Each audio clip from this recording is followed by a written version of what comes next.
وہ ایک جوان لڑکی تھی۔ 1971 میں اسے اپنے والد کے ساتھ کرسمس منانے کے لیے اپنی والد کے ہمراہ سفر کرنا تھا۔ اس کے والدین جرمنی کے معروف زولوجسٹ تھے۔ انہوں نے پیرو کے برساتی جنگلات میں اپنی بیٹی کی پرورش کی تھی۔ بیٹی کا نام جولیان کوپک تھا۔ ماں اور بیٹی لانسا ایئر لائن کی پرواز 508 میں سوار ہوئے۔ جولیان کی والدہ 19 یا 20 دسمبر کو جانا چاہتی تھی، لیکن جولیان 23 دسمبر کو اپنی یونیورسٹی کی گریجویشن کی سیریمنی میں شرکت کرنا چاہتی تھی۔ اس کی وجہ سے دونوں ماں بیٹیوں کو وہاں رکنا پڑا۔ گریجویشن سیریمنی اٹینڈ کرنے کے بعد اگلے دن 24 دسمبر کو دونوں ماں بیٹیاں جہاز میں سوار ہوئیں۔ لانسا کوئی اتنی اچھی ایئر لائن نہیں تھی، اس کی ساکھ بھی مارکیٹ میں بہت زیادہ خراب تھی۔ جولیان کے والد نے کہا کہ اس ایئر لائن کے ساتھ سفر نہ کیا جائے، لیکن کرسمس کے رش کی وجہ سے تمام پروازیں بک ہو چکی تھی اور ماں بیٹی کو لانسا کی پرواز میں ہی جگہ ملی۔ یہ پرواز لیما سے پکالا جا رہی تھی۔ ابھی پرواز نے اپنا آدھا ہی راستہ کلیئر کیا ہوگا کہ اس کو ایک اچانک بڑے شدید بجلی کے جھٹکے کا سامنا کرنا پڑا۔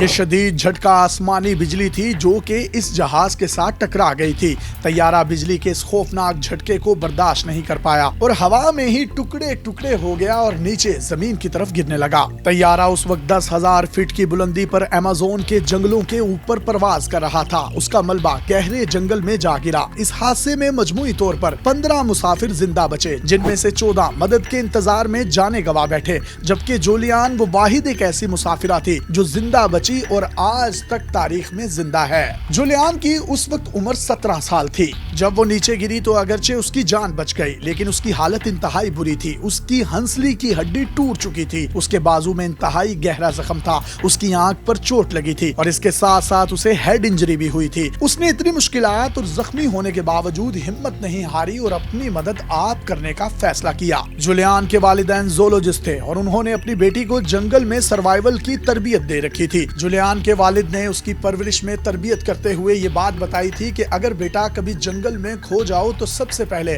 اپنی جان بچانے کے لیے کوشش کرو اس جگہ پر جاؤ جہاں پانی یا دریا ہو۔ جب دریا مل جائے تو اس کے ذریعے سے آبادی کو آسانی سے ڈھونڈا جا سکتا ہے۔ جولیان نے طیارے کے پاس بیٹھ کر مدد کا انتظار کرنے کی بجائے خود ہی مدد ڈھونڈنے کا فیصلہ کیا۔ اس نے تھوڑی سی محنت کے بعد وہ دریا ڈھونڈ ہی لیا۔ اسے پتا تھا کہ ایمیزون کے دریا میں دنیا کی خطرناک ترین مچھلیاں پائی جاتی ہیں۔ اگر ان سے بچنا ہے تو گہرے پانی میں تیرنا ہوگا۔ اگر کناروں پر آئے تو یہ بڑے دانتوں والی خوفناک مچھلیاں چند منٹوں میں ہی جسم سے گوشت کو نوچ نوچ کر کھا جائیں گی۔ لہٰذا اس نے ایمیزون کے دریا میں چھلانگ لگائی اور گہرے پانی میں جا کر سوئمنگ کرنا شروع کر دی۔ وہ لڑکی انتہائی زخمی حالت میں یہ تمام سوئمنگ کے مراحل سر انجام دے رہی تھی۔ 4 دن تک کا لگاتار سفر کرنے کے بعد یہ ایک ایسی جگہ پر پہنچی جہاں طیارے سے گرنے والے مسافروں کی لاشیں پڑی تھی۔ اگرچہ اس کے لیے یہ ایک بہت بڑا ذہنی صدمہ تھا، لیکن اس سب کے باوجود اس نے اپنا سفر جاری رکھا۔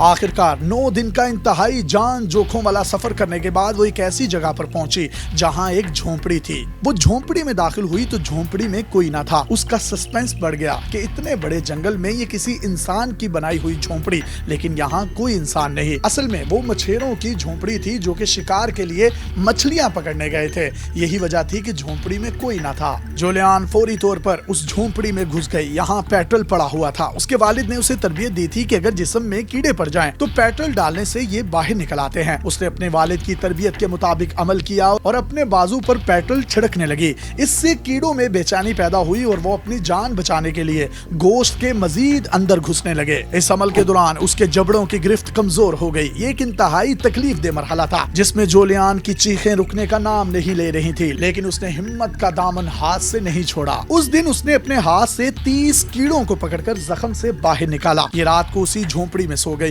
اگلے دن اس کی آنکھ اس وقت کھلی جب اس نے کچھ آوازیں سنی۔ یہ وہ مچھیرے تھے جنہوں نے یہ جھونپڑی بنائی تھی۔ جولیان نے اپنے ساتھ پیش آنے والا سارا واقعہ ان مچھیروں کو بتایا۔ مچھیروں نے اس کے لیے خصوصی گاڑی کا انتظام کیا۔ اس گاڑی میں ڈال کر اس کو ایک قریبی آبادی میں منتقل کیا۔ یہاں سے جولیان کو ایئر لفٹ کر کے ہسپتال منتقل کیا گیا۔ جولیان نے بنا کسی مدد کے ایمیزون کے گھنے جنگل میں 11 دن گزارے اور ہر مشکل کا سامنا کرتے ہوئے اپنی جان بچانے میں کامیاب ہوئی۔